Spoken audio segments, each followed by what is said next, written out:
कुवेतको airport कहिले खुल्छ? Kuwait Saudi Arab हुँदै इन्डिया अथवा श्रीलङ्का हुँदै नेपाल जाँदाखेरि कति पैसा लाग्छ? हिजोको सूचना अनुसार नेपाल एम्बेसी अफ कुवेतले कसरी चाहिँ सहजीकरण गरिरहेको छ? 100-150 स्यालेरी खाने मान्छे के हामी यति लामो बाटो चाहिँ नेपाल पुग्न सकिन्छौँ त? हाम्रो क्षमताले धान्छ? यो सम्पूर्ण जानकारी यो भिडियोमा पाउनुहुन्छ। भिडियो लामो हुन्छ, सबैजनाले पुरा हेरिदिनु होला है। धेरै ठाउँमा बुझ्दाखेरि चाहिँ साउदी हुँदै त्यस पछाडि इन्डिया अथवा श्रीलङ्काबाट नेपाल जाँदा चाहिँ धेरै ट्राभलहरूले धेरै महँगो पैसाहरू लिइरहेको छ र कोही कतै मान्छेहरू चाहिँ नेपाल पुगेका पनि छन्। हामी 100-150 स्यालेरी खाने मान्छे त्यो बाटो गएर त्यति धेरै पैसा तिरेर हामी जान सक्दैनौँ।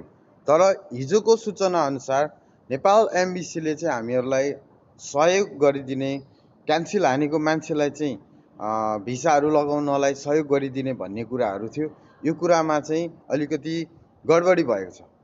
उहाँहरूले चाहिँ ट्राभलमा जानुहोस्, त्यहाँबाट भिसा लगाउनुहोस्, अनि त्यसपछि जानुहोस् भनेर चाहिँ भनिरहनु भएको छ भने यो कुरा त हामीलाई पहिला नै जानकारी थियो। ट्राभलले नै हो सबै कुराहरू गर्ने भनेर है। अनि ट्राभलहरूले यति धेरै पैसा लिइरहेको छ।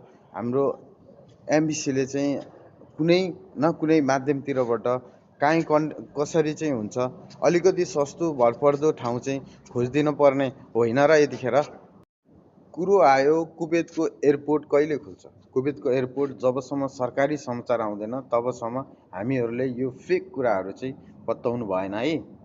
समग्रमा मिलाएर भन्नुपर्दा यतिखेर हामी जहाँ जस्तो अवस्थामा छौँ त्यहीँनिर चाहिँ अलिकति दिन बस्नुपर्ने हुन्छ, कुर्नुपर्ने हुन्छ। त्यही भएर अहिलेसम्म कसैको जीव धन केही क्षति भएको छैन। अहिलेसम्म त्यस्तो हात्तिनुपर्ने कुनै अवस्था छैन।